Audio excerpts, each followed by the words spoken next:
Bom dia a todos e gostaria de parabenizá-los por estarem aqui na casa do Senhor, né?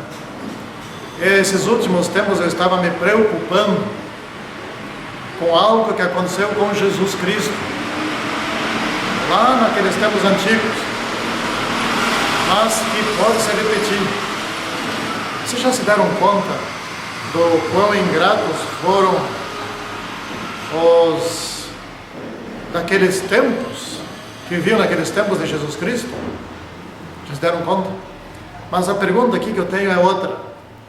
Já se deram conta de quão fácil é a gente ser enganado, ou as pessoas serem enganadas? E eu pergunto, a quem é mais fácil enganar? Ou quem está mais propenso a ser enganado? São as pessoas da igreja ou as de fora da igreja? Fiquem meditando sobre esse ponto aí, que ao longo da nossa ilustração aqui desta manhã, vamos chegar a uma conclusão. Eu vou ler aqui um trecho do Isaías, livro de Isaías, no capítulo 53, do versículo 2 até o versículo 10. Porque foi subindo como renovo perante ele, e como raiz de uma terra seca. Não tinha aparência nem formosura, olhámo-lo, mas nenhuma beleza havia que nos agradasse. Aqui Isaías estava prefigurando Jesus Cristo, né? Isaías 53 estava prefigurando aqui Jesus Cristo. Que coisa feia era a aparência de Jesus quando estava indo para a cruz. Era dramático. E aqui está um relato bem fiel. Aqui, quando eu leio esse trecho aqui, eu sempre lembro daquele filme, A Paixão de Cristo, né? É de arrepiar como que estava a aparência de Jesus. Era desprezado, no versículo 3 agora, era desprezado, o mais rejeitado entre os homens, homem de dores, que sabe o que é padecer. Como de quem os homens escondem o rosto, era desprezado, e dele não fizemos caso. Já vão entender por que eu estou lendo isso daqui, né? Versículo 4: certamente ele tomou sobre si as nossas enfermidades, e as nossas dores levou sobre si, e nós o reputávamos por aflito, ferido de Deus e oprimido. Então Jesus estava ali carregando os nossos pecados, e nós, as pessoas daquela época, pensavam, bom, ele está sendo castigado por Deus, quando na verdade estava sendo castigado por causa deles. De novo vem a pergunta aqui, como é fácil, por que é tão fácil enganar o ser humano? Já se deram conta disso? Como é fácil enganar? Nós vamos tratar desse assunto nesta manhã. No versículo 5, mas ele foi traspassado pelas nossas transgressões e moído pelas nossas iniquidades. O castigo que nos traz a paz estava sobre ele, e pelas suas pisaduras fomos sarados. Todos nós andávamos desgarrados como ovelhas, cada um se desviava pelo caminho, mas o Senhor fez cair sobre ele a iniquidade de nós todos. Versículo 7, ele foi oprimido e humilhado, mas não abriu a sua boca. Como cordeiro foi levado ao matadouro, e como ovelha muda perante os seus tosqueadores, ele não abriu a sua boca. Por juízo opressor foi arrebatado, e de sua linhagem quem cogitou?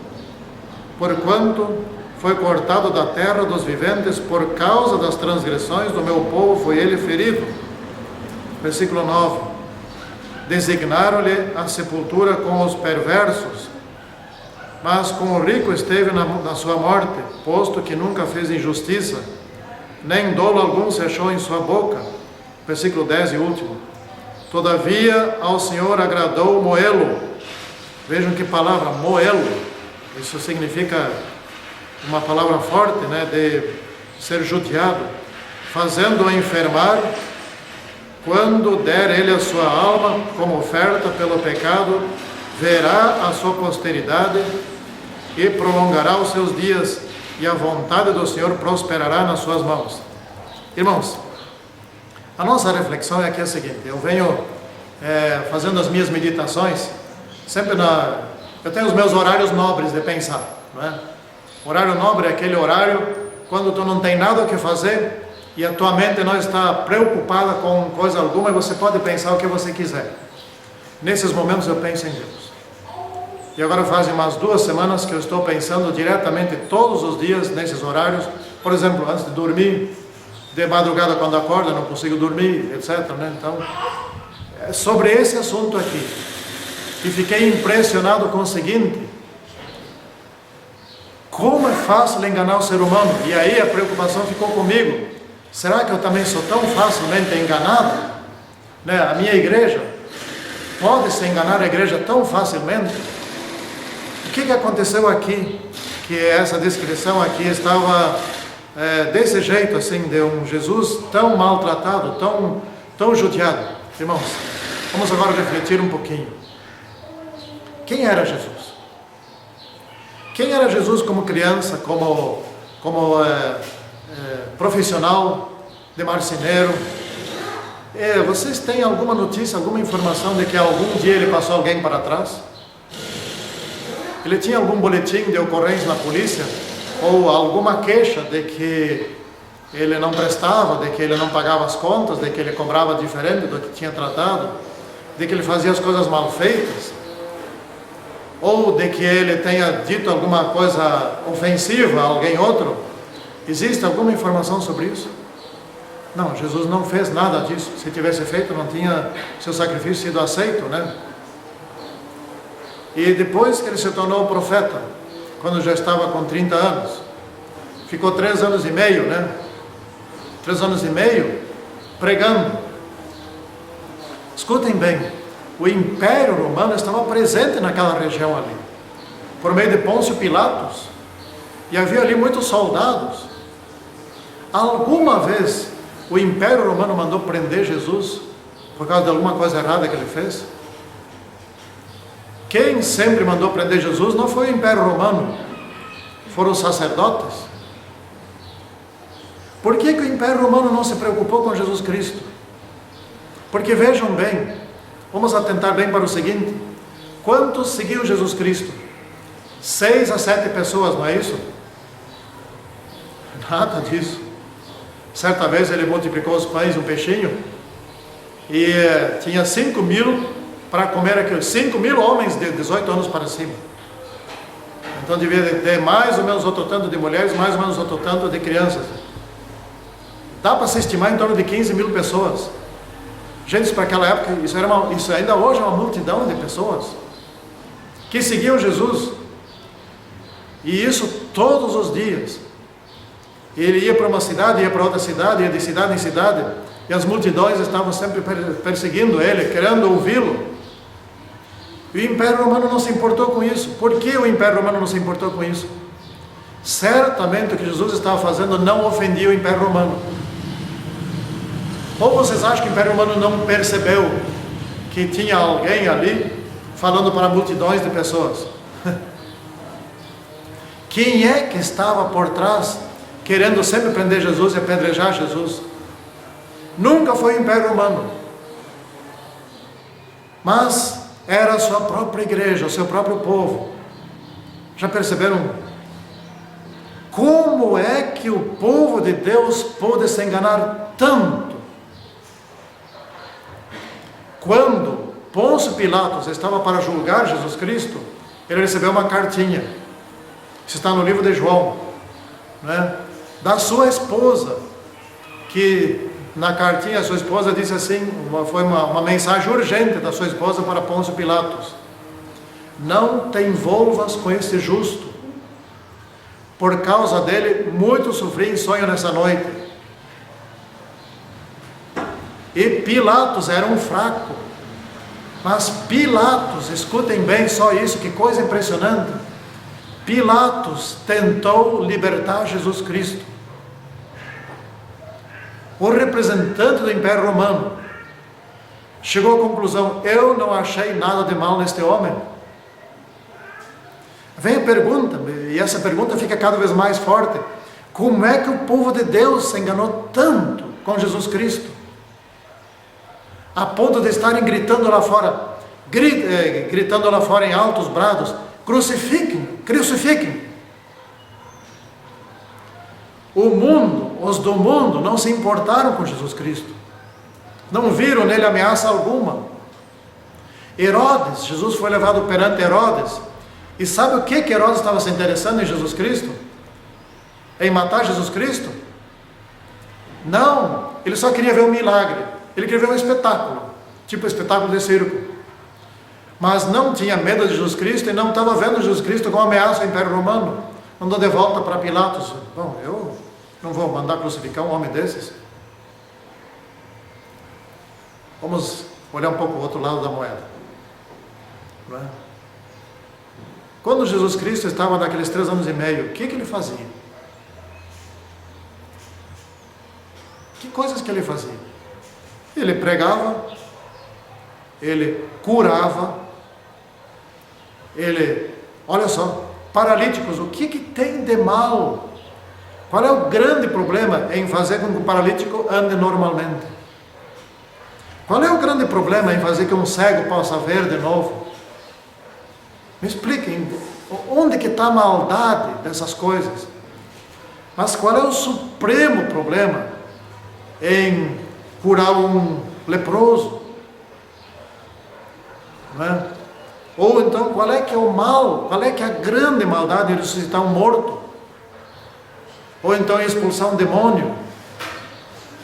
O Império Romano não via maldade nenhuma nessas coisas. E o povo de Deus viu, a liderança do povo de Deus viu maldade. E principalmente viu maldade quando ele curava no sábado. Mas espera aí, quem era Jesus? Aqueles que estudavam profecia naqueles tempos, aqueles homens e aquelas mulheres que se debruçavam sobre a Bíblia, principalmente sobre o livro de Isaías e os outros livros do Antigo Testamento, porque o Novo Testamento nem havia ainda, né? Eles bem que sabiam que estava na época da vinda do Messias. Mas que Messias que eles esperavam? Eles esperavam um Messias rico, que nascesse não numa manjedoura, e que não fosse um humilde servo ali que fabricava coisas de madeira. Mas eles esperavam um Messias rico, um Messias que estivesse do lado deles, assim do ponto de vista de apoiá-los nas suas inúmeras pequenas leis que eles fizeram, principalmente para santificar o sábado. Como é que, meus irmãos, como é que aquela gente não conseguiu entender aquilo que os humildes entenderam, que aquele era o Messias? Irmãos, se alguém aparecesse aqui entre nós, viesse alguém aqui, vestido de sandália havaiana, né? Bem humilde, roupa bem simples, etc.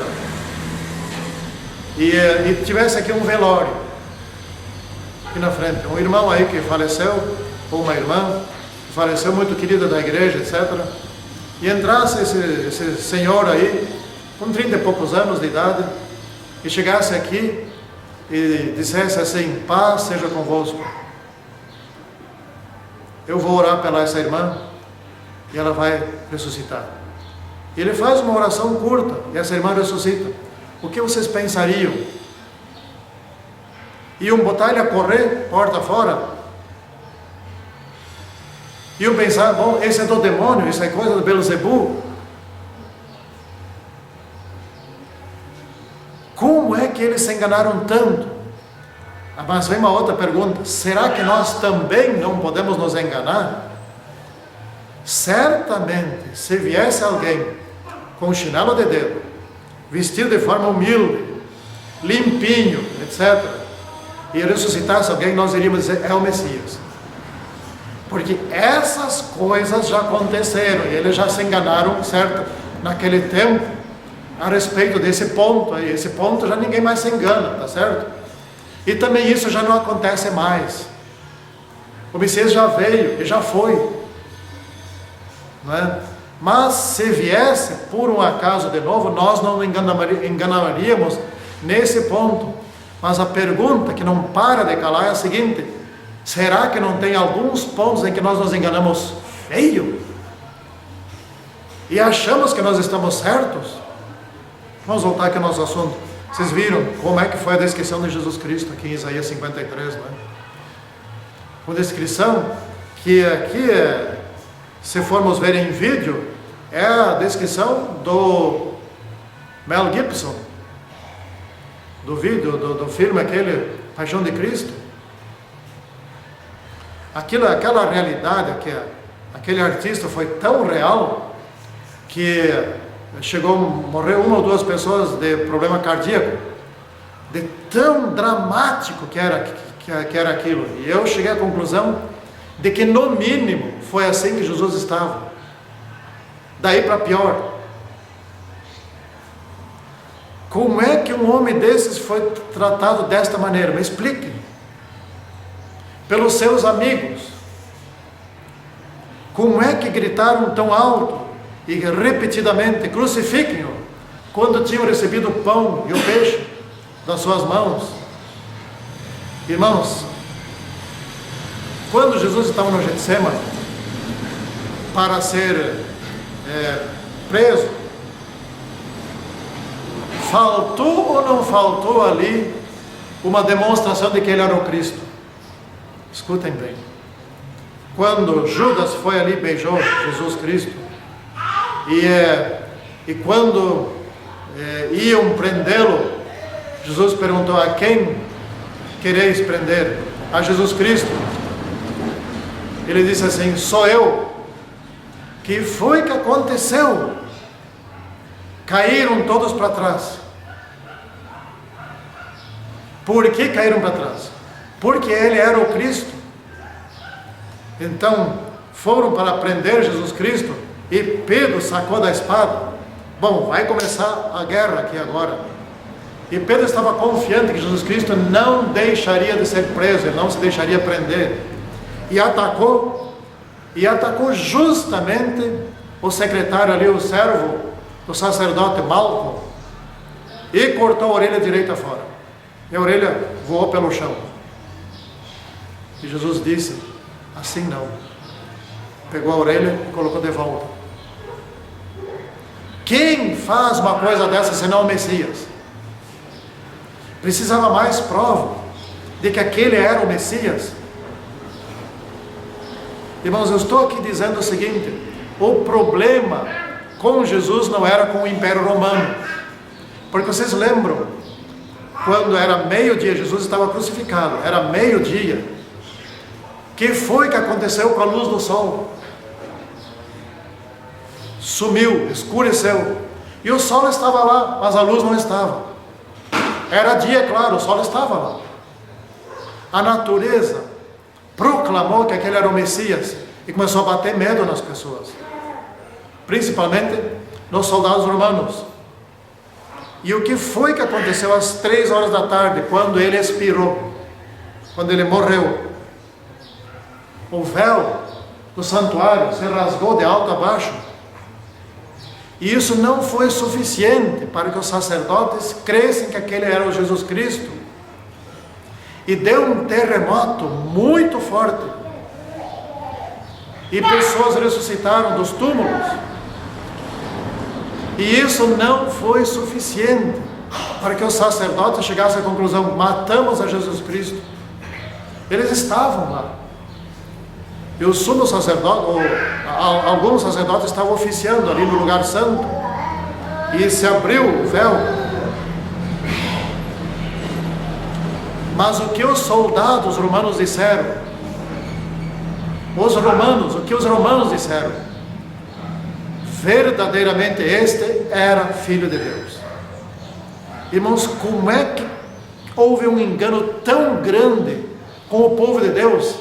E esse engano não foi assim tão grande. Por que os soldados então prenderam ele? Se chegaram à conclusão de que era o Filho de Deus. Bom, soldado cumpre ordens. É ou não é?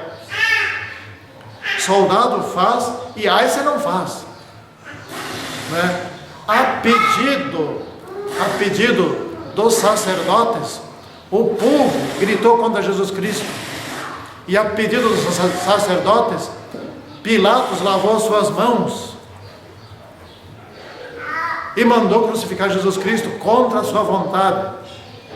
Porque Pilatos, eu repito aqui, é importante que você repita isso, Pilatos, a autoridade romana, chegou à conclusão de que para o Império Romano Jesus Cristo não era nenhum perigo.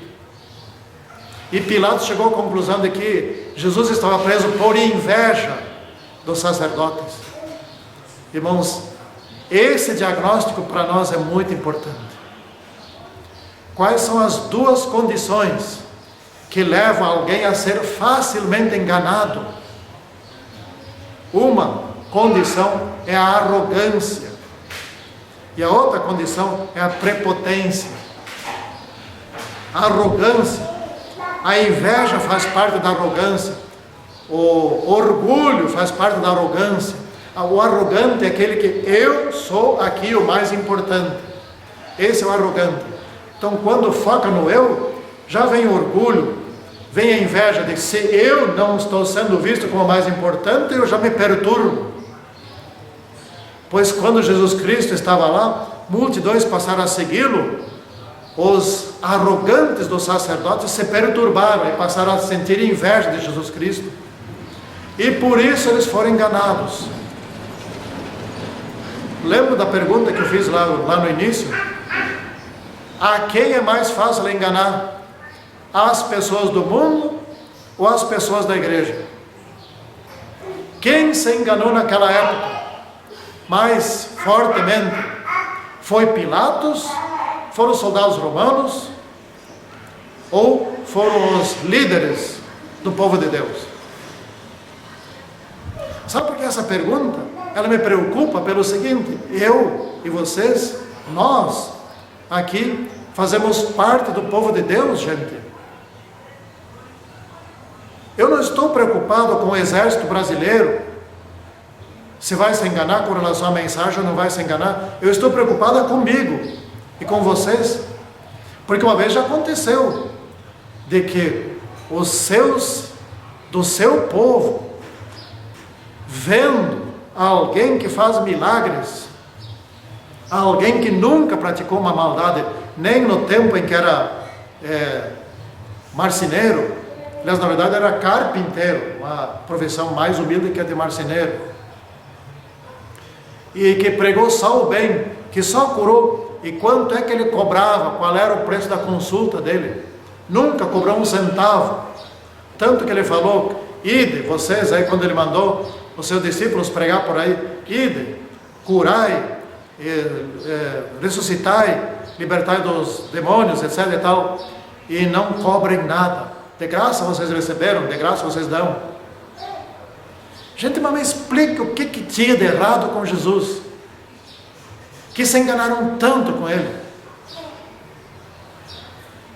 Temos duas coisas para refletir aqui, duas coisas muito importantes. Primeira, nós podemos também nos enganar.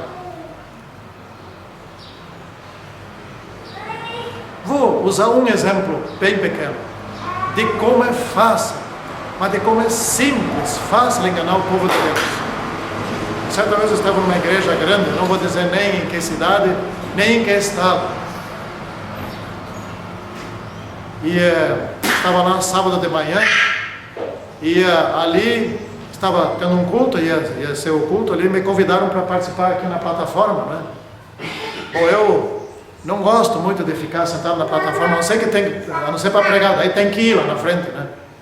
Eu sou extremamente tímido, então eu não gosto de ficar aqui, as pessoas ficam aqui olhando e ficam enxergando a gente, né? Prefiro sentar mais para o fim, tanto que quando vou na igreja eu não sento na frente, sento no fim. Mas por força das circunstâncias eu tenho que estar aqui para pregar, então daí eu venho. E eu fui ali, insisti para não ir, mas enfim fui. Irmãos, quanto que eu me arrependi, eu devia ter ido embora, eu devia ter ido para o hotel. Houve ali um culto pentecostal dentro da nossa igreja. Trouxeram uma bateria eletrônica pequenininha ali, um quarteto estava se apresentando. Fizeram tamanho barulho, enquanto o pastor estava fazendo ali uma espécie que eu não sei o que era, parecia um apelo, era um departamental, não sei do que. E todos se levantaram e começaram a erguer as mãos, e se balançando, e chorando, e clamando, e aquela bateria batendo alto. O que estava acontecendo ali, irmãos? Aquilo que a serva do Senhor previu que iria acontecer um pouquinho antes da vinda de Cristo. Som alto, dança, tambores e gritos. Como é que, depois de prever tudo isso tão claramente, como é que o povo de Deus não enxerga que aquilo é do demônio? Eu pergunto de novo, como é que eles não enxergavam? Como é que aquele pastor não enxergava? Como é que ele estava conduzindo isso? Irmãos, é fácil enganar o povo de Deus. É muito fácil. É claro que se Jesus Cristo viesse hoje aqui, nós nos enganaríamos pela segunda vez. Tão trouxa, eu acho que nós não seríamos, né? Então, para nós, tem outro tipo de engano. As modinhas desse mundo, coisas pequenas, que a gente não vê nada, absolutamente nada de errado. Ou como para o gaúcho, qual é o cristão adventista gaúcho que acha que está errado tomar chimarrão? Me expliquem, qual é? Nenhum. Não está errado e pronto, porém é uma droga. Como é fácil enganar o povo de Deus. Por isso que eu estou preocupado comigo mesmo. Em que eu estou sendo enganado, que eu não vejo que estou sendo enganado, e que eu ainda me acho grande coisa, como aqueles sacerdotes que mandaram crucificar alguém que nunca pronunciou nenhuma piada de mau gosto, nunca pronunciou alguma palavra dura com alguém, que só fez o bem. Aliás, que uma semana antes tinha ressuscitado Lázaro, que havia morrido há 4 dias, e havia lá entre os judeus uma crença que é o seguinte: se o sujeito fosse ressuscitado até o 3º dia, não era milagre algum, podia não estar bem morto. Então Jesus esperou pelo 4º dia, e no 4º dia foi lá e tiraram a pedra da frente da tumba. Não está escrito isso aqui, mas eu já estive perto do morto de 2 dias. Eu tinha que fechar o nariz, de tão forte que era o cheiro. Não era um morto, eram 3, lá perto de casa. O homem matou a sua esposa, matou o seu filho e se matou. E daí começou a cheirar. Irmãos, que cheiro saiu da tumba de Lázaro quando eles tiraram a pedra? Será que todos não fecharam o nariz? E o que aconteceu com aquele morto? Quando Jesus disse: Lázaro, vem para fora. Lá veio ele todo amarrado, né? Com as tiras que naquele tempo eles enfaixavam, e estavam todos perplexos, e ninguém sabia o que fazer. Só Jesus teve o bom senso de dizer para eles: desliga aquelas tiras, desatam ele, desenrolam ele. Não vê que não estão vendo que ele quer caminhar? Isto chegou aos ouvidos dos sacerdotes, não é? Porque sempre tinha espiões, sempre tinha gente espiando Jesus Cristo. Eu duvido que o Império Romano espiasse tanto Jesus Cristo quanto os do seu próprio povo, os líderes do seu próprio povo. E chegaram e contaram reto para ele, direitinho para eles. E qual foi a decisão dos sacerdotes?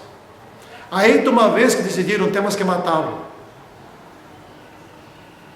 Irmãos, quando Jesus Cristo ressuscitou, domingo de manhã bem cedo, o que foi que aconteceu com os guardas?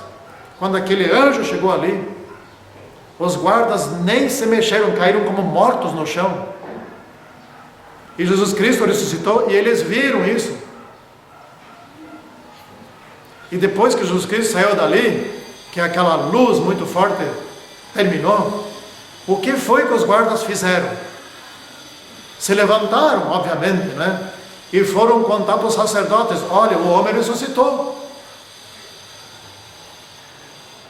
Ele saiu da tumba, ele ressuscitou, ele é o Filho de Deus, não tem nem que discutir isso. E o que foi que os sacerdotes fizeram? Subornaram-nos com alta soma de dinheiro, para que eles ficassem quietos, que dissessem o contrário. Nós dormimos, pegamos no sono, dormimos, e os discípulos certamente vieram e roubaram o corpo.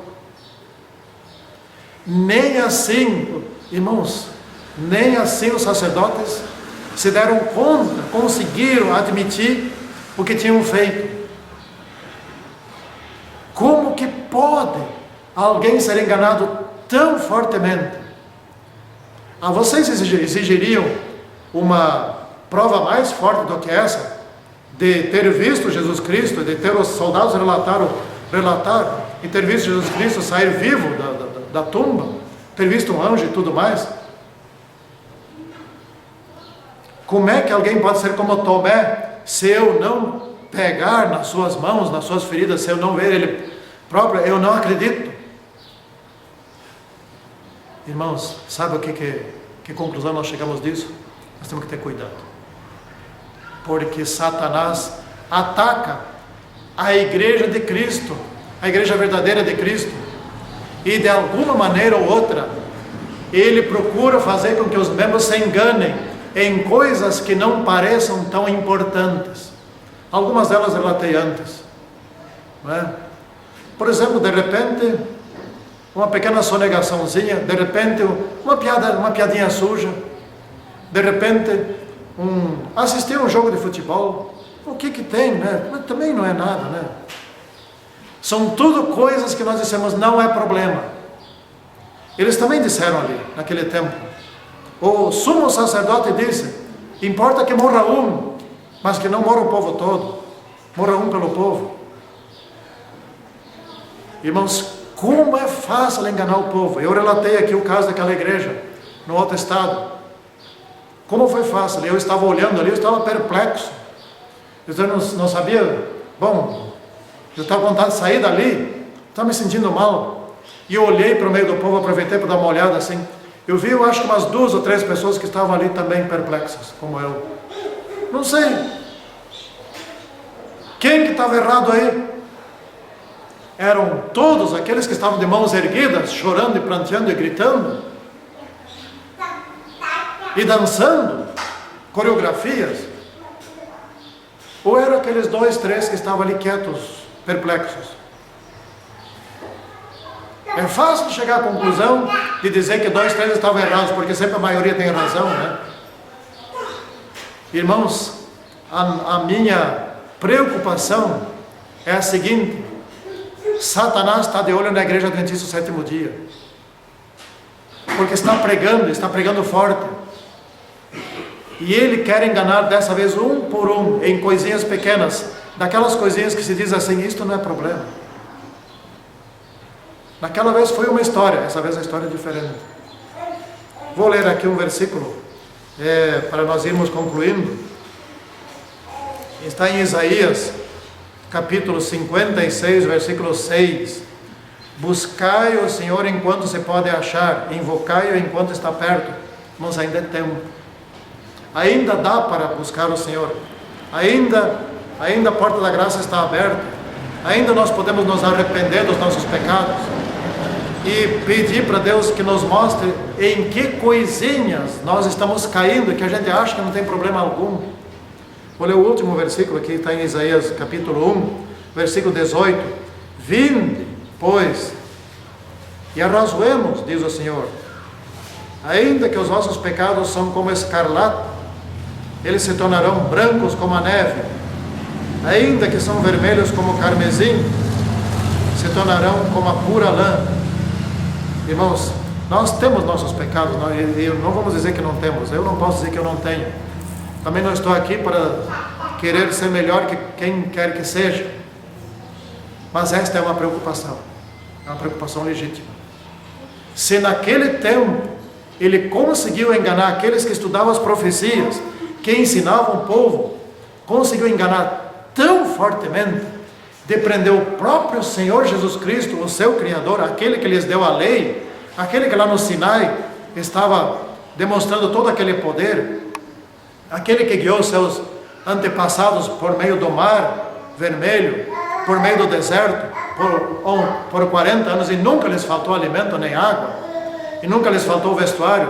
Se eles conseguiram prender aquele e não conseguiram identificá-lo como o seu próprio Senhor, que fundou a sua própria nação, se Satanás conseguiu enganar eles, será que hoje ele perdeu a capacidade de passar os outros para trás? Mas eu estou preocupado comigo, né? A minha pergunta é: em que coisas eu estou pecando que todo mundo está vendo e que só eu não estou vendo? Fica essa reflexão para todos nós aqui nesta manhã, nesses últimos dias aqui na terra, porque Satanás está solto, está bramando como leão, e está vendo que o seu tempo é curto, que nós não sejamos enganados como aqueles ali foram aquela vez. Amém.